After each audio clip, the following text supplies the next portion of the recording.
মৃত্যুর ফয়সালা তো জমিনে হয় না, আসমান থেকে হয়। যদি আসমান থেকে হয়ে থাকে এবং যদি আমার এই ফয়সালা হয়েই থাকে তাহলে মৃত্যু হবে। কিন্তু তাই বলে কি আমি মৃত্যুকে ভয় করে আমি অন্যায়ের সাথে আপোষ করব? আপনি ইমানি চেতনাটা খেয়াল করেন। আমরা তো মৃত্যুর ভয়ে আজকে অনেক কথা বলি না। আমরা মৃত্যুর ভয়ে কথা বলি না, আমরা চাকরির ভয়ে কথা বলি না, আমরা স্ট্যাটাসের ভয়ে কথা বলি না, সোসাইটির ভয়ে কথা বলি না। কিন্তু তিনি কিন্তু তার কথার মধ্যে যেটা ন্যায় আর যেটা অন্যায় সেই কথা বলতে কখনো কাউকে ছাড়েন নাই। সব দলের ব্যাপারে উনি কথা বলেছেন। উনি তো বুঝতে পেরেছিলেন যে ওনার উপরে কতটা হুমকি আছে, যে যেই কোনো মুহূর্তে ওনাকে চলে যেতে হতে পারে। কিন্তু উনি তো এই কারণে ওনার জবান কখনো বন্ধ করেন নাই। সিংহের মতন বেঁচে থাকবে নাকি বেড়ালের মতন ম্যাও ম্যাও করবে, এটা তুমি নির্ণয় করো। কাম মিন ফিআতিন কালিলাতিন গালাবাত ফিআতান কাসীরাতান বিইذনিল্লাহ। আল্লাহ তাআলা কোরআনে কারীমের মধ্যে যে বলেছেন, আমরা তো অনেক সময় সংখ্যা দিয়ে বিচার করি। আজকে দেখেন, এক ওসমান হাদি গোটা বাংলাদেশ নাড়িয়ে দিয়েছে। আল্লাহ রাব্বুল আলামিন বলেছেন, যদি তোমার ঈমানটা ঠিক থাকে, সততার সাথে জীবনযাপন করতে পারো, তুমি একাই যথেষ্ট, একাই একটা কম। এমন হাদিকে বারবার পাবো না, বাংলাদেশ বারবার পাবে না। আমরা হাদিকে হারিয়েছি, কিন্তু আল্লাহ রাব্বুল আলামিনের কাছে আমরা দোয়া করি যে আজকে যে প্রতিটা যুবকের ভেতরে একটা আওয়াজ উঠেছে, আমরা হাদি হব। সৎ এবং সততার যাপিত জীবনের ক্ষেত্রে আল্লাহ রাব্বুল আলামিন যেন আমাদের এই সন্তানদেরকে হাদির মতন কবুল করে।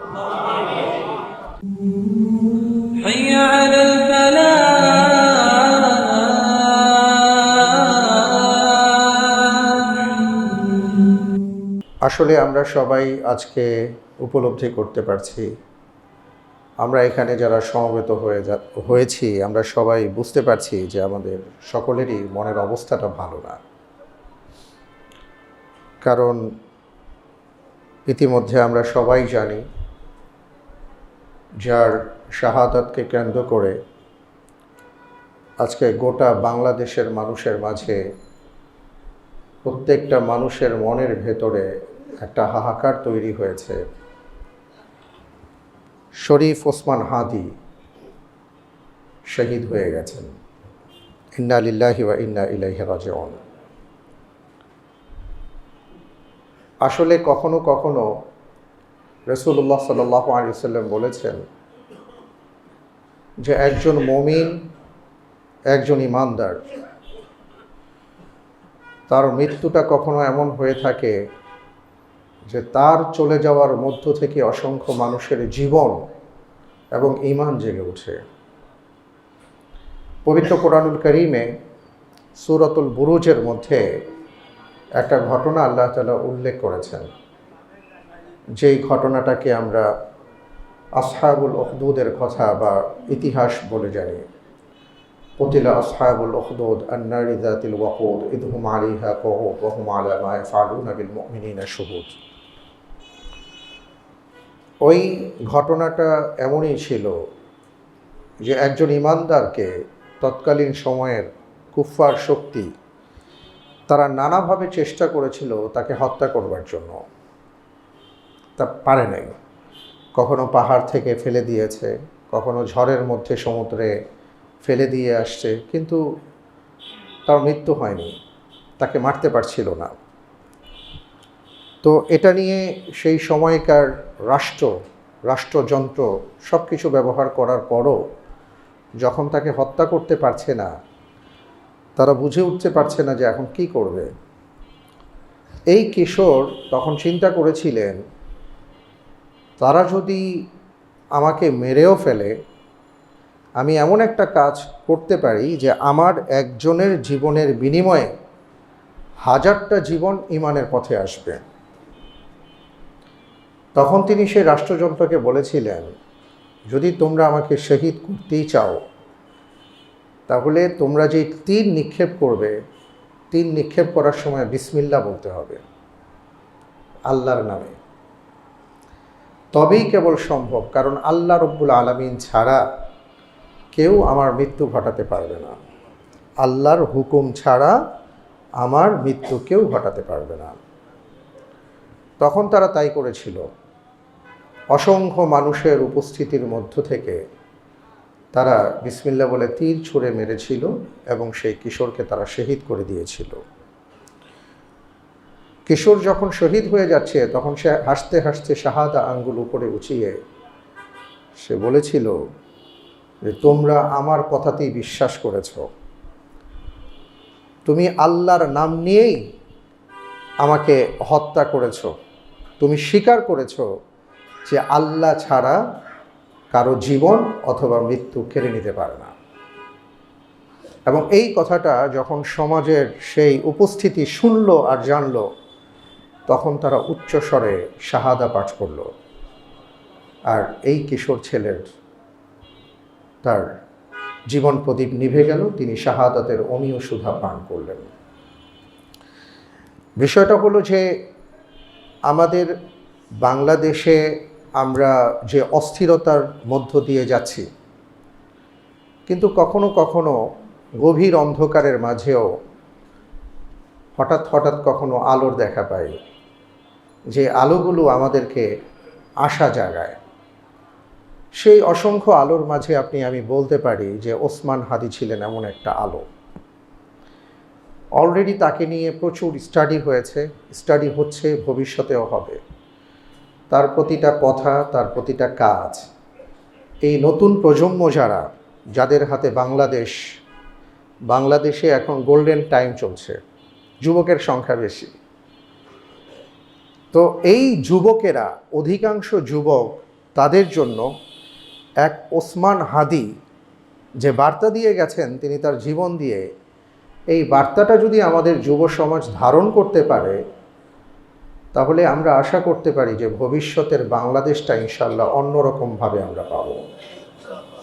তবে তার আগে আমাদের যে দায়িত্ব আর কাজ, সেটা হলো এই যে দুষ্ট চক্র, এই যে দৈত্য আর দানবের খেলা, এবং তাদের কারণে যে বাংলাদেশের অস্থিরতা, যারা বাংলাদেশের বাইরে অবস্থান করে বাংলাদেশকে অস্থিতিশীল করে, হাদির মতন মানুষকে যারা হত্যা করতে উদ্যত হয়, এমন ফুলের মতন পবিত্র ছেলেদেরকে যারা শহীদ করে দিয়ে আমাদের বাংলাদেশকে মেধাশূন্য করতে চায়, তাদের বিরুদ্ধে আমাদের এক হতে হবে এবং আমাদের বিচার ব্যবস্থাটাকে আরও কঠিন থেকে কঠিন করতে হবে। দেখেন, আমি গত সপ্তাহে আপনাদের মাঝে একটা খুতবা দিয়েছিলাম, আপনাদের মনে আছে। সেখানে আমি বলেছিলাম যে একটা রাষ্ট্রের মৌলিক ভিত্তি যে 6টা বিষয়ের উপর দাঁড়িয়ে থাকে, যেটা কোরআন বলেছে, সেইটা আমাদের বাস্তবায়ন করতে হবে। তার মধ্যে 3 নম্বর আর 4 নম্বরটাই ছিল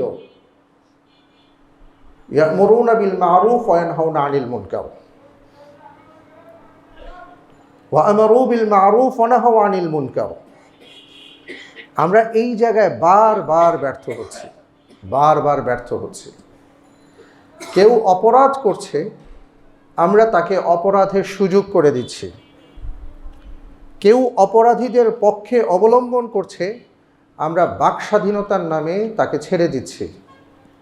আমরা জেনে বুঝে যখন এইভাবে অন্যায়কে প্রশ্রয় দিতেই থাকবো, তখন অন্যায় আবার আমাদের ঘাড়ে চেপে বসবে।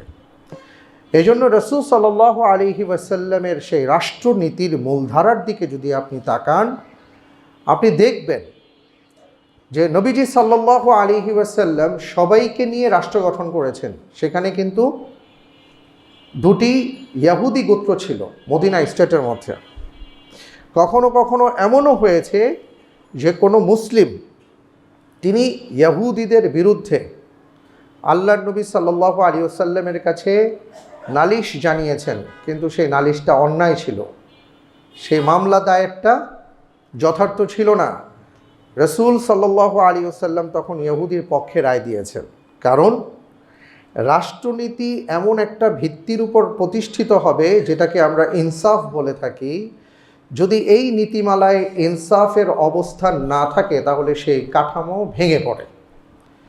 কিন্তু আমাদের সমস্যাটা হলো যে আমরা আমাদের সমাজের নানা জায়গায় আমরা দেখি যে সেখানে ইনসাফ নাই, আমরা ইনসাফ কায়েম করতে পারি না। এবং নানা ক্ষেত্রে আমরা দেখি যে এই যে দুষ্টের দমন, এই দমনটা আমরা যথার্থভাবে করতে পারি না, ব্যর্থ হই। আজকে ওসমান হাদি শহীদ হয়ে গেছেন, আমরা তার ব্যাপারে এখন অনেক কথাই বলছি। আমরা বলছি যে তার পরিবারের নিরাপত্তা, তার পরিবারের দায়িত্ব রাষ্ট্র নিয়েছে, কিন্তু এটা তো আরও আগে এই দায়িত্ব নেওয়ার দরকার ছিল। যে আমরা তো জানতাম যে এই জাতীয় কিছু মানুষ আছেন আমাদের রাষ্ট্রে যারা গুরুত্বপূর্ণ ভূমিকা রেখে চলেছে, যে কোনো মুহূর্তে তাদের উপর বিপদ আসতে পারে। তো আগে তো আমাদের আরও এই বিষয়টাকে স্পর্শকাতর হিসেবে নির্ণয় করে সেইভাবে আমাদের কাজ করা দরকার ছিল। আমরা সবসময় দেখি যে ওই রোগী মারা যাওয়ার পরেই ডাক্তার সবসময় আসেন। এই নীতি থেকে আমাদের বের হয়ে আসতে হবে। তো প্রথমত শরীফ ওসমান হাদি, তার জন্য দোয়া করি আল্লাহ রাব্বুল আলামিন তাকে যেন ক্ষমা করে দেন, এবং তার প্রত্যেকটা কথা, প্রত্যেকটা কাজ এমন ছিল যে আমরা যদি বিশ্লেষণ করি, আপনারা জানেন যে এই ছেলেটা একেবারে ছোটোবেলা থেকে তার বাবা একজন আলেমে দ্বীন ছিলেন, অত্যন্ত ধার্মিক পরিবার, দ্বীনি পরিবেশে এই ছেলেটা বড় হয়েছেন, এবং এরপরে তিনি তার কথা এবং কাজের মাঝে যে বিষয়গুলো তিনি দেখিয়েছেন বা প্রমাণ করেছেন, আমার মনে হয় আমাদের এই প্রজন্ম, তরুণ প্রজন্ম যদি এখান থেকে শিক্ষাগুলো নিতে পারে, তাহলে ইনশাআল্লাহ তাআলা ভালো কিছু হবে। যেমন আমি যদি বলি যে কেন তাকে, এটা নিয়ে অনেক গবেষণা হচ্ছে যে প্রথমত কেন তাকে টার্গেট করা হয়েছিল। আপনি খেয়াল করবেন যে তার কথার মধ্যে যে একটা ঈমানি চেতনা ছিল, এটা মারাত্মক লেভেলের ছিল।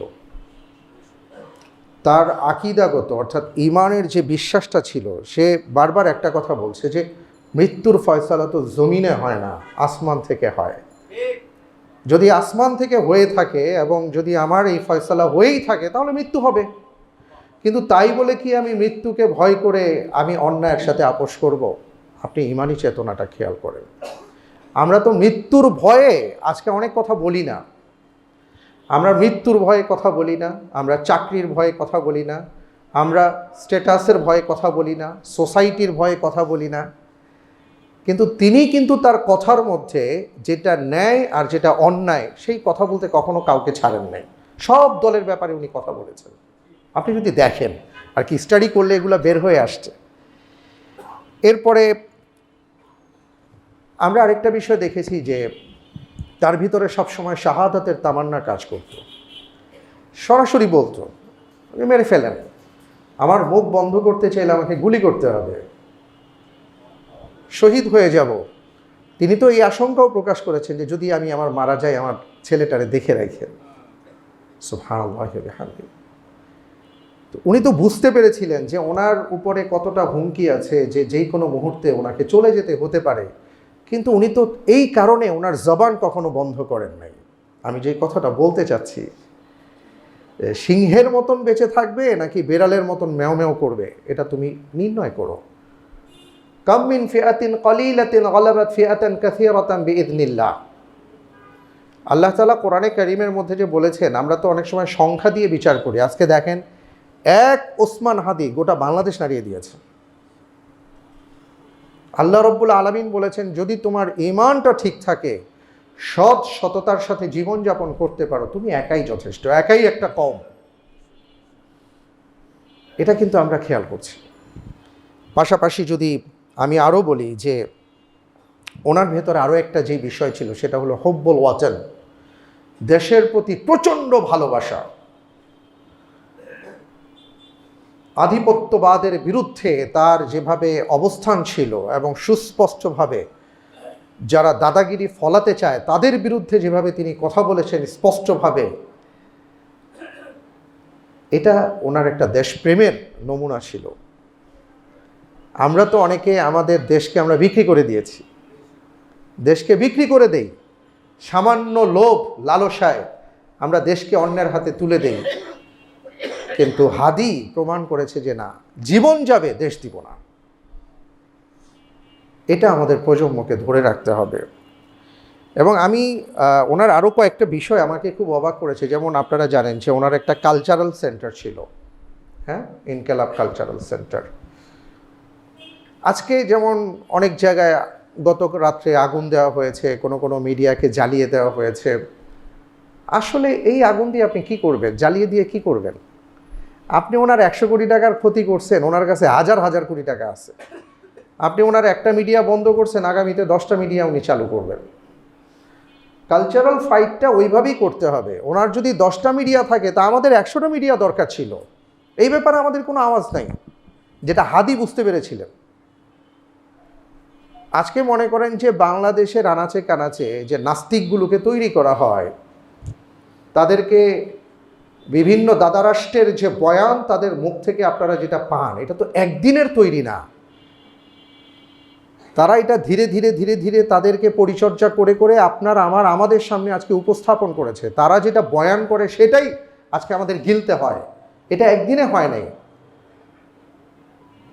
তারা কালচারালি আমাদের মাঝে এইভাবে অনুপ্রবেশ করেছে যে আমরা বুঝতেও পারছি না, কিন্তু আমাদের এই ব্যাপারে কোনো সচেতনতা নেই।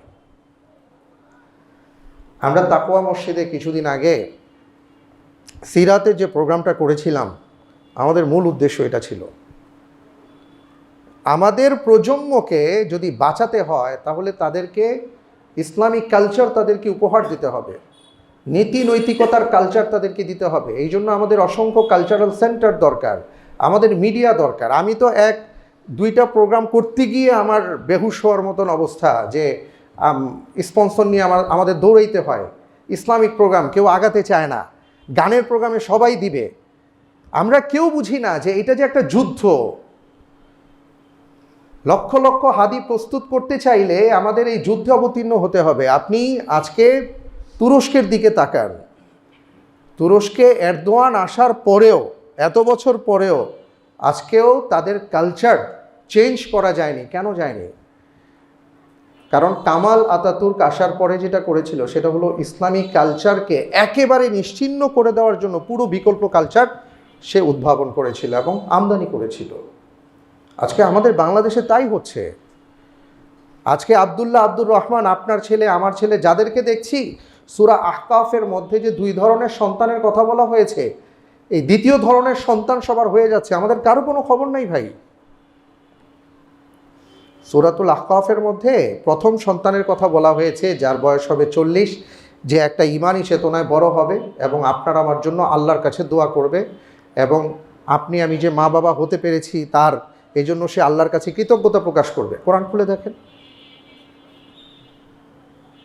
হাত্তা ইযা বালাগা আশুদ্দাহু ওয়া বালাগা 40 সানা ক্বালা রাব্বি আউজি'নি আন আশকুরা নি'মাতাকা আল্লাতী আন'আমতা আলাইয়া ওয়া আলা ওয়ালিদাইয়া ওয়া আন আ'মালা সালিহান তারদাহু ওয়া আসলিহ লি ফি যুররিয়াতি ইন্নী তুবতু ইলাইকা ওয়া ইন্নী মিনাল মুসলিমিন। একজন তরুণের কথা, যুবকের দোয়া আল্লাহ তুলে ধরেছেন, যার বয়স হলো 40, যে আল্লাহর কাছে দোয়া করছে, কৃতজ্ঞতা প্রকাশ করছে যে আল্লাহ, এমন মা বাবা আপনি আমাকে দিয়েছেন, আমি আপনার কাছে কৃতজ্ঞ।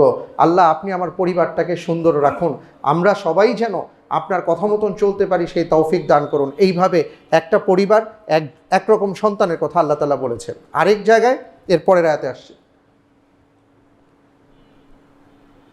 الذي قال لوالديه أف لكما أتعدانني أن أخرج وقد خلت القرون من قبلي وهما يستغيثان الله ويلك آمن إن وعد الله حق। ওই ছেলের বয়সও 40 হয়ে গেছে, নামাজ পড়ে না, ইবাদত করে না, বন্দিগি করে না, মা বাবার ধারের কাছে যায় না, আল্লাহর কথা শুনে না। এখন মা বাবা গিয়ে বলে, বাবা নামাজ পড়ো, বাবা মরতে হবে, আল্লাহ যখন তোমাকে জিজ্ঞেস করবেন কি জবাব দিবে? তখন ছেলে বলে, উফ, বিরক্ত করো না, উফিল্লাকুমা, এইভাবে শব্দটা আসছে। ছেলে বিরক্ত হয়ে বলে, বিরক্ত করো না, কি বলো এগুলা? আতাইদানিনি আন উখরাজা ওয়া ক্বাদ খালাতিল কুরুন মিন ক্বাবলি, যে আমি এবং আমার পূর্বপুরুষ যারা ছিল তাদেরকে আবার উঠানো হবে, এটা কোনো কথা? মা বাবা কিন্তু ইমানদার, মা বাবা তাকে বোঝা, বাবা রে এটা বলো না, আল্লাহর ওয়াদা সত্য।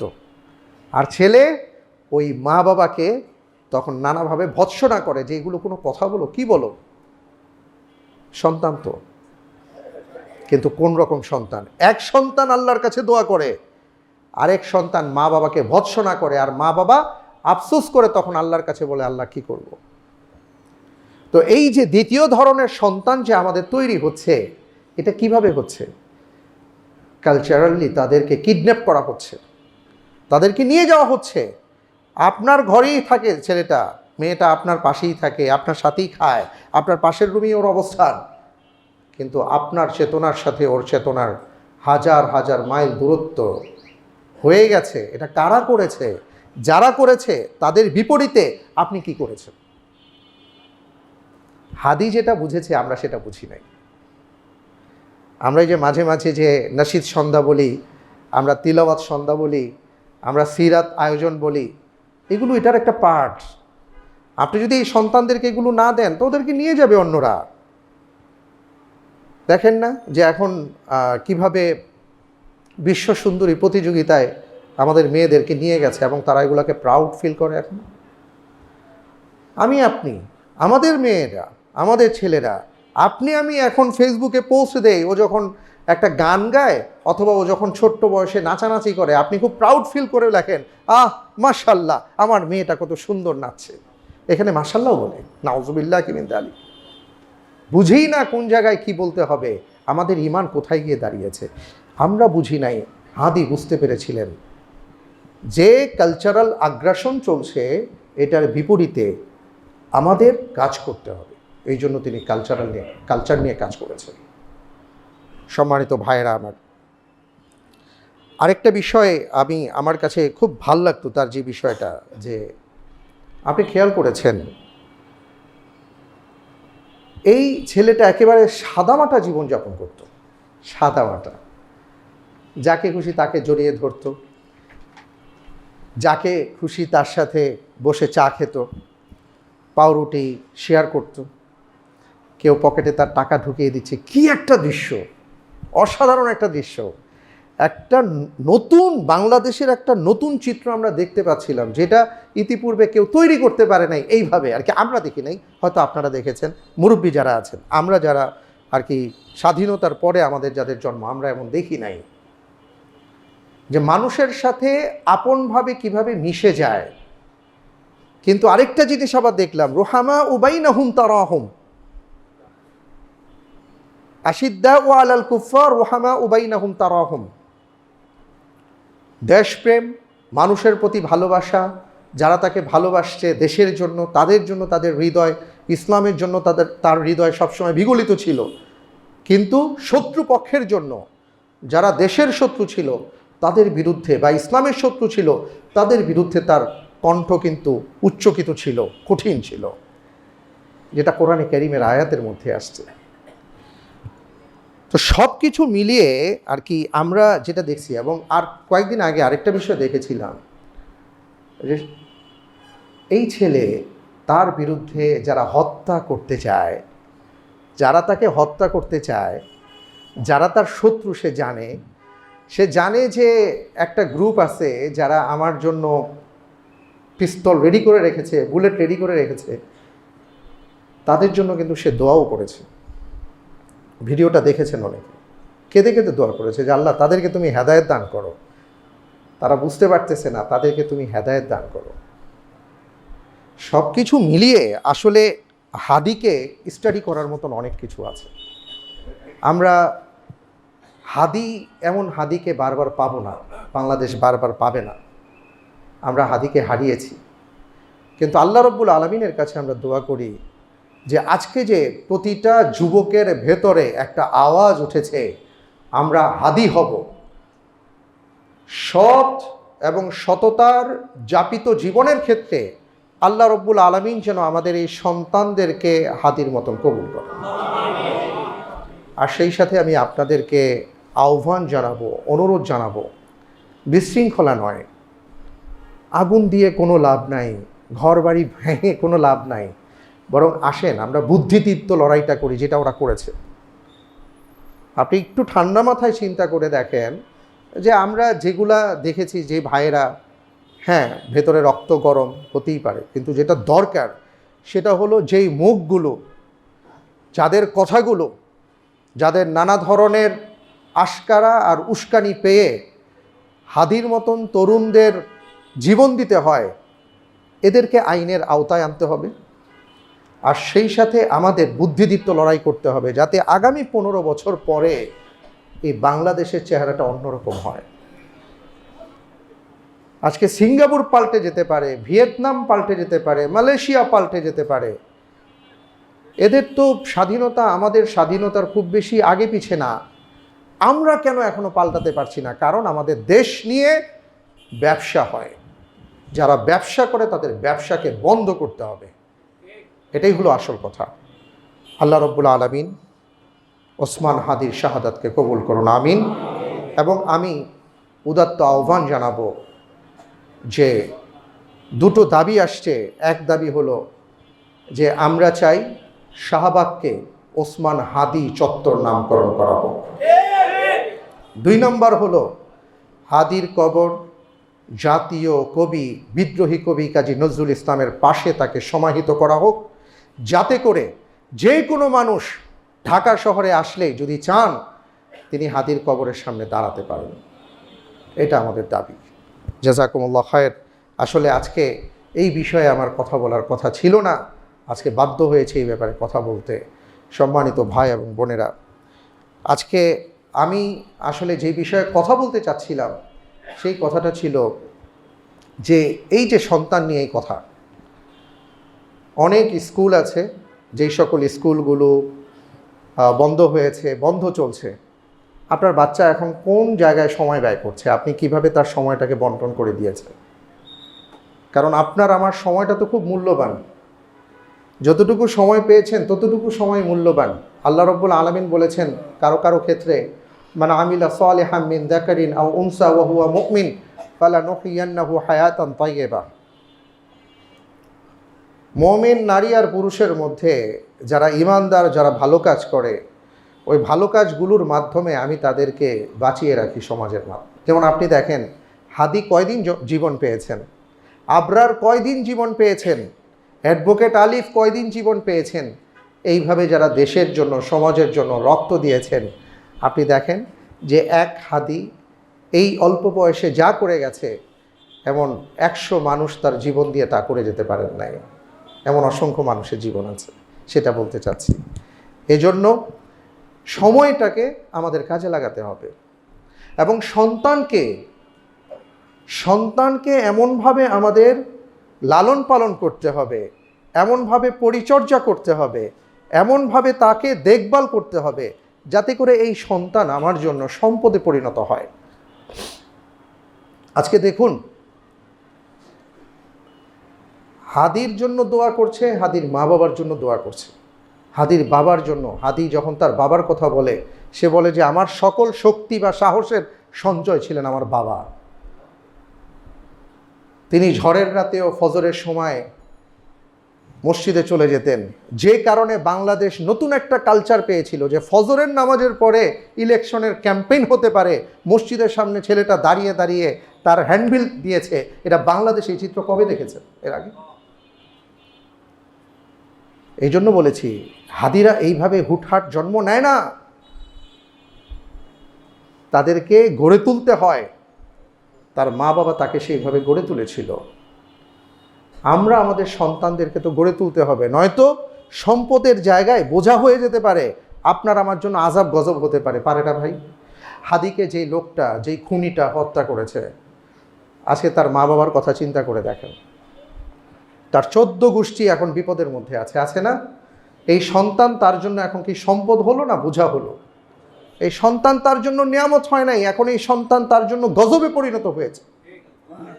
এই জন্য আমি বলবো যে সন্তানকে, এই বৃক্ষটাকে ভাই আপনার লালন পালন করতে হবে, আপনাকে পরিচর্যা করতে হবে। তা আমার কথাটা আজকের মূল প্রতিপাদ্য যেটা ছিল খুতবার, যে এই যে বাচ্চাগুলোর ছুটি হয়েছে, এই বাচ্চার ছুটিটাকে আপনি কিভাবে কাটাচ্ছেন? আমাদের কিন্তু কোনো প্ল্যান থাকে না। আমরা চিন্তা করি ছুটি হয়েছে 15 দিন, 20 দিন, 1 মাস, চলো ঘুরে আসি, চলো ওখানে যাই, এখানে যাই, খাও দাও, মাস্তি করো, মজা করো, এইভাবে আমরা সময় কাটাচ্ছি। কিন্তু ইসলাম তো এটা বলে না। ইসলামের প্রত্যেকটা কাজ, প্রত্যেকটা কর্ম আপনাকে প্ল্যান ওয়াইজ করতে হবে। আপনাকে সুনির্দিষ্টভাবে প্ল্যান করবেন, সেই প্ল্যান মাফিক যদি আপনি করেন তাহলে আপনি ফলাফল পাবেন।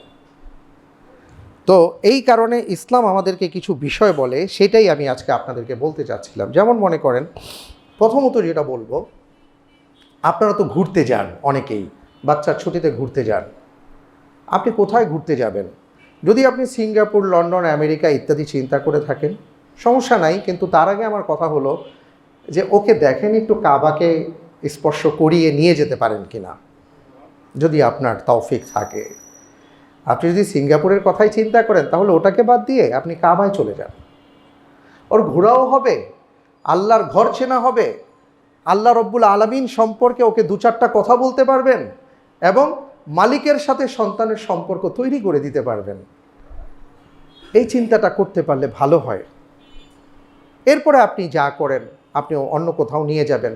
আচ্ছা, অন্য কোথাও যে নিয়ে যাবেন সেখানেও কিন্তু ইসলাম আপনাকে আমাকে পরিকল্পনা দিয়েছে। সুবহানাল্লাহ।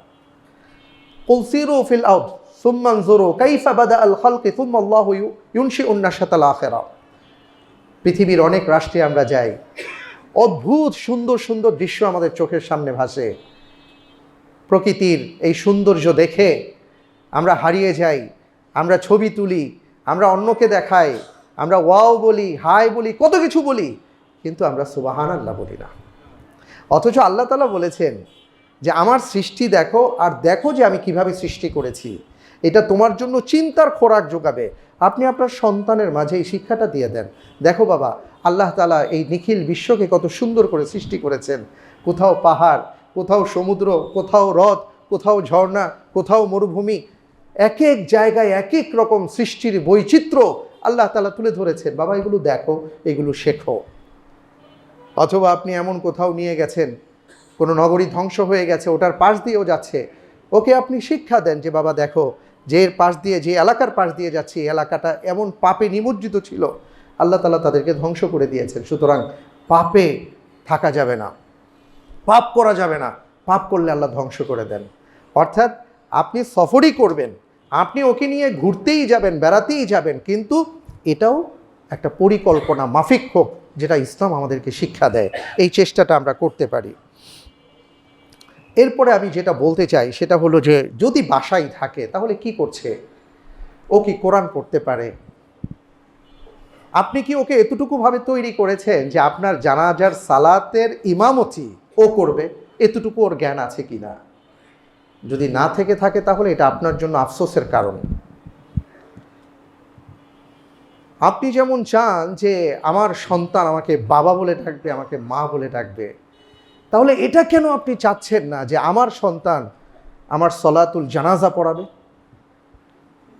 আমি তো এটা খুব পছন্দ করি। আমি যখন শুনি যে কেউ মারা গেছেন, তার ছেলে এসে বলছে যে আমি সলাতুল জানাজা পড়াতে চাই, তার হক বেশি। আমি তো চাই যে এটা আমার প্রত্যেকটা ভাই বোন এখানে যারা আছেন প্রত্যেকের সন্তান অন্তত এতটুকু শিক্ষা লাভ করুক, দ্বীনের যে মৌলিক জ্ঞান সে লাভ করুক, কোরআন অতটুকু পড়তে পারুক যতটুকু তার না পড়লেই নয়, সহিভাবে পড়া শিখুক, বুঝে পড়ুক, এবং যেগুলো মৌলিক ভিত্তি আছে ইসলামের সেই সম্পর্কে তার জ্ঞান অর্জিত হোক। আপনি যদি সময় না পেয়ে থাকেন, এই ছুটির সময়টা কাজে লাগান, ওকে এই শিক্ষাটা দেবার চেষ্টা করেন। এটা আপনার জন্য সম্পদ হবে, বিশাল বড় সম্পদ হবে। আমরা আজকালকার বাচ্চাদেরকে দেখি যে কি দিব, ওই যে বললাম যে আজকে ওরা হারিয়ে যাচ্ছে। আমি টুকটাক ইংলিশ মিডিয়াম স্কুলে কিছু কাজ করার ফলে আমার কিছু বিচিত্র অভিজ্ঞতা হয়েছে, যেই আসলে এই বয়সে আমার জানা ছিল না। আমার নিজেকে তখন মনে হয়েছে যে আমি কোথায় আছি। একজন গার্ডিয়ান বলছিলেন যে আলহামদুলিল্লাহ আমার ছেলেটা আগের থেকে অনেক ভালো হয়েছে। কি হয়েছে ভালো? বললো যে ও এখন অনলাইনে গেম খেলে ঠিকই, কিন্তু ওর সহপাঠীদের সাথেই খেলে এবং কিছু আর্ন করে। আমার না মাথায় ঢুকে নাই, মাথার উপর দিয়ে কথাটা গেছে, কারণ এই ব্যাপারে আমার জ্ঞান নাই। আমি ওনার কথা শুনে তারপরে জানার চেষ্টা করলাম যে অনলাইনে গেম আবার সহপাঠীদের সাথে খেলা বিষয় কি। তখন তারা বলল যে ব্যাপারটা হলো যে কিছু গেম আছে, এগুলো অনলাইনে খেলা যায়, পৃথিবীর নানা জায়গার অনেকের সাথে পার্টনার হয়। এই পার্টনার হওয়ার পরে তারা একসাথে মিলে গেমটা খেলে। এই খেলতে গিয়ে তখন তাদের সাথে বিচিত্র রকমের সম্পর্ক তৈরি হয়। সবাই তো আর ভালো হয় না, সবাই মন্দও হয় না। তো যদি খারাপের পাল্লায় পড়ে যায় তখন দেখা যায় যে ওই যে পার্টনার, সে পার্টনার তাকে ধীরে ধীরে শুধু তো গেমের মাধ্যমে সম্পর্ক তৈরি হয়, এরপরে এই সম্পর্কটা অনেক জায়গায় চলে যায়, কখনো কখনো তাকে খারাপ বানিয়ে ফেলে এবং এই সন্তানের প্রতি একটা লোভ তৈরি করে। তারা এই গেম খেলে খেলে আর্ন করে, উপার্জন করে, এবং তখন সে নিজেকে অনেক কিছু মনে করতে শেখে। এখন বলে কি এটা? তো এখন তার সন্তান ভালো হয়েছে মানে আগে নানা জায়গার বিদেশিদের সাথে মিলেমিশে খেলতো, এখন এতটুকু ভালো যে তার স্কুলে যারা পড়ে তাদের সাথেই এখন সে মিলেমিশে গেলে, সে হয়তো ধানমন্ডি থাকে, আরেকজন হয়তো গুলশান থাকে, এখন দুইজন পার্টনার হয়েছে, এতটুকু ভালো হয়েছে।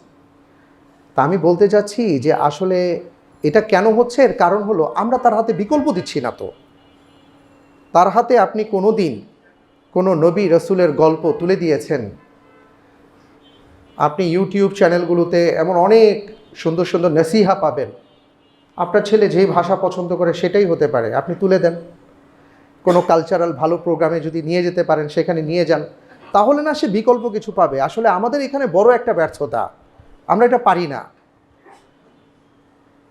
লক্ষ লক্ষ কার্টুন আছে যে কার্টুনগুলো আমাদের বাচ্চাদেরকে নষ্ট করে দেয়, কিন্তু আমরা ইসলামিক কার্টুন তৈরি করতে পারি না, কারণ করতে গেলেই টাকা লাগে, অর্থ লাগে। এটা আমরা বুঝি না যে এটা দাওয়াতি কাজ, এটার মধ্যে যে দাওয়া আছে। ভাই কার্টুন তো সবাই দেখবে না, কিন্তু যে কার্টুন দেখে তাকে আমার বিকল্প দিতে হবে, নয়তো আপনি কিভাবে তাকে দাওয়া দিবেন? তারপরেও যতটুকু পারা যায় এই বাচ্চাদেরকে এইভাবে বিকল্প কিছু দিতে হবে, ব্যস্ত রাখতে হবে। আমরা আজকে আমাদের বাচ্চাদেরকে অনেক জায়গায় নিয়ে যাই, হ্যাঁ, অনেক বড় বড় জায়গায় নিয়ে যাই, শপিং মলে নিয়ে যাই, মজা করে খাওয়াই। একটা কাজ করতে পারেন, আপনি কিছু শীতবস্ত্র নিয়ে আপনি চলে যান কোথাও বাচ্চাটাকে নিয়ে, ওর হাত দিয়ে ওই বস্তিবাসীর মধ্যে আপনি একটা করে কম্বল দেওয়ান, একটা শীতবস্ত্র দেওয়ান, ওর ভেতরে মানবিকতা তৈরি হবে। আমরা খাওয়াতে খাওয়াতে এখন এমন অবস্থা হয়েছে, ও খেতে পারবে একটা, অর্ডার দেয় 3টা, একটা খেয়ে বাকিগুলো ফালায় দেয়। ওখান থেকে যদি ওকে নিয়ে আসতে হয় তাহলে এইভাবে ওকে শিক্ষা দিতে হবে যে বাবা তুমি তো কত ভালো আছো, আল্লাহ তোমাকে কত ভালো রেখেছেন, কত উত্তম জীবন দিয়েছেন, বাবা দেখো কিভাবে বস্তির মানুষ বসবাস করে, এইভাবেও বসবাস করে, তুমি দেখো এটা। আপনি দেখান ওকে, আপনি ওকে কবরস্থান নিয়ে যান, যে এরা সব বড় বড় মানুষ ছিল, সবাই আজকে কবরে শায়িত হয়ে গেছে, বাবা আমাদেরকেও আসতে হবে, তোমাকেও আসতে হবে, এই জন্য দুষ্টুমি করা যাবে না, অন্যায় করা যাবে না, শেখান। আজকে পারিবারিক বন্ধন ভেঙে চুরে চুরমার হয়ে গেছে। রাসূল সাল্লাল্লাহু আলাইহি ওয়াসাল্লাম যেখানে সিলাতুর রহিমের কথা বলেছেন, যে কেউ যদি চায় তার রিজিকে বারাকা হোক, হায়াতে বারাকা হোক, কেউ যদি চায় সে জান্নাতে যেতে চায়, তাহলে সে যেন রক্তের বন্ধন অটুট রাখে। আজকে আমাদের সন্তানদের যে অবস্থা হয়েছে এই সোসাইটিতে, মাকে চিনে, বাবাকে চিনে, দাদা দাদিকে চিনে, নানা নানুকে চিনে, চাচা চাচিকে চিনে, আর এদিকে হয়তো মামা মামিকে চিনে, এরপরের যারা আছে এদেরকে আর চিনে না, বলতেই পারে না। কারণ আপনি কোনোদিন তাকে গ্রামেই নিয়ে যান নাই, আপনি ওই যে গ্রামে কেমনে থাকে, কিভাবে থাকে, এগুলো বলে বলে আপনি যে একসময় গ্রামের সন্তান ছিলেন, আপনি যে খালপাড়ে দৌড়াদৌড়ি করেছেন, আপনি যে মাছ ধরেছেন, আপনি যে ধান খেতে দৌড়াদৌড়ি করেছেন, খেলাধুলা করেছেন, নর্দমার মতন পানিতে আপনিও যে চুবাচুবি করেছেন, এখন আপনার কাছে ঘেন্না লাগে যে ওইখানে কিভাবে যায়, ওই এলাকাতে কিভাবে যায়। এই কারণে আপনার অনেক আত্মীয় স্বজনকে আপনার সন্তান চিনে না, রক্তের বন্ধন ছুটে যাচ্ছে। বন্ধনটাকে তৈরি করুন। আপনার রিজিকে, আপনার হায়াতে বারাকা পেতে চাইলে, জান্নাতে যেতে চাইলে রক্তের বন্ধনকে অটুট রাখতে হবে। আমরা বন্ধন ছিন্ন করে দিচ্ছি। এরপরে কি হয়? এরপরে যেটা হয়, একটা পর্যায়ে আমাদের সন্তানরা বড় হবার পরে এরা তখন চিন্তা করে যে স্বামী আর স্ত্রীর সন্তান, মা বাবাও এখন ওনাদের হচ্ছে না, ঠিক আছে, তাহলে ওই যে বিভিন্ন জায়গায় এখন সুন্দর সুন্দর বৃদ্ধাশ্রম তৈরি হয়েছে, তাদেরকে ওইখানে রেখে আসে, কারণ এখন আর তাদেরও দরকার হয় না। এই যে ক্ষেত্রটা তৈরি করা, এই ক্ষেত্র তৈরির পেছনে আমরাও কিছুটা দায়ী কি না এটা চিন্তা করতে হবে। এই জন্য বলবো যে এই ছুটির সময়টাতে সন্তানদেরকে আমরা আমাদের আত্মীয় স্বজনদের সাথে পরিচয় করিয়ে দিই, একটু নিয়ে যাই, একটু দেখা সাক্ষাৎ করাই, তাহলে আমরা মারা গেলে ও বলতে পারবে যে না আমার অমুক অমুক জায়গায় ওই আত্মীয় আছে। রাসূল সাল্লাল্লাহু আলাইহি ওয়াসাল্লাম উনি যখন মক্কা থেকে তায়েফে গিয়েছেন, সেই তায়েফে গিয়ে ওই ধারের কাছে না তো তায়েফ, 75 কিলোমিটার, 75 কিলোমিটার এখন আমরা গাড়িতে যেতেও কত সময় লাগে, আর সেই সময় ওনারা কীভাবে গিয়েছেন। কিন্তু আল্লাহর নবীর জানা ছিল এই তায়েফে কে কে তার আত্মীয় আছে। মদিনা মুনাওয়ারা তৎকালীন সময়ের ইয়াসরিব 450 কিলোমিটার দূরে, কিন্তু রাসূল সাল্লাল্লাহু আলাইহি ওয়াসাল্লামের জানা ছিল যে এখানে আমার কোন কোন আত্মীয় আছে, মামার বাড়ি আছে, হ্যাঁ, মামার বাড়ি ওনাদের জানা ছিল। এবং বংশ পরম্পরায় কে কার আত্মীয়, এই বন্ধনটা বড় মজবুত ছিল। সম্পর্কের অবনতি ছিল, কখনো উন্নতি ছিল, এটা হতেই পারে, কিন্তু বন্ধনের ব্যাপারে তারা সবাই সজাগ ছিলেন। আজকে আমরা এটাকে হারিয়ে ফেলেছি। সম্মানিত ভাইরা আমার, এই কাজগুলো মনে করি করা দরকার। আপনি আপনার বাচ্চাটাকে এতিমখানায় নিয়ে যান, এতিমখানায় নিয়ে যান, একবেলা খান ওদের সাথে বসে বাচ্চাটাকে নিয়ে, ও বুঝুক এতিম কাকে বলে, এতিম হলে কত কষ্ট, ওকে বুঝতে দেন যে তোমার বাবা আছে, তোমার মা আছে, চাহিবা মাত্রই পেয়ে যাও। এদের মা বাবা নাই, দেখো তারা কিভাবে থাকে, আল্লাহর শুকরিয়া আদায় করো যে আমাকে এখনো আল্লাহ বাঁচিয়ে রেখেছেন এবং তোমার উপরে ছায়া আছে। এটা শুধু বললে হবে না, আমরা সব কথা বললেই তো বুঝাতে পারি না, অনেক কিছু দেখাতে হয়। টাচ অ্যান্ড ফিল বলে তো একটা কথা আছে, টাচ করাতে হবে, তখন না ওরা ফিল করবে। এই কাজগুলো যদি আমরা করতে পারি, আমার মনে হয় যে ওদের ছুটিটা আশা করা যায় ইনশাল্লাহ কাজে লাগবে। সম্মানিত ভাইয়েরা আমার, বেলা শেষে যেটা বলতে চাই, সন্তান, আপনার আমার সন্তান আমাদের সম্পদ। আল্লাহ সুবহানাহু ওয়া তাআলা বলেছেন, ইন্নামা আমওয়ালুকুম ওয়া আওলাদুকুম ফিতনা। সন্তান দিয়েছি, সম্পদও দিয়েছি, কিন্তু মনে রেখো এটা কিন্তু তোমার জন্য পরীক্ষা স্বরূপ। পরীক্ষায় পাশ করলে এই সন্তান সহ জান্নাতে থাকতে পারবা, এই সম্পদ তোমাকে জান্নাতে নিয়ে যাবে। আর ফেল করলে তোমার দুনিয়াও বরবাদ হবে, আখিরাতও বরবাদ হবে। আল্লাহ রাব্বুল আলামিন আমাদের সবাইকে, আমাদের সন্তানদেরকে সুসন্তান হিসেবে কবুল করুন। আমাদের প্রত্যেকের পরিবারকে আল্লাহ তাআলা চোখ জুড়ানো পরিবার হিসেবে কবুল করুন। বাংলাদেশের জমিনকে আল্লাহ তাআলা নিরাপদে রাখুন। সকল শকুনের চক্ষু উপেক্ষা করে বাংলাদেশ যেন এগিয়ে যেতে পারে, আমরা সবাই যেন একতাবদ্ধ হয়ে এই দেশের জন্য কাজ করে যেতে পারি। রব্বুল আলামিন আমাদের সবাইকে সেই তৌফিক দান করুন। আমিন। আসসালামু আলাইকুম ওয়া রাহমাতুল্লাহি ওয়া বারাকাতুহু।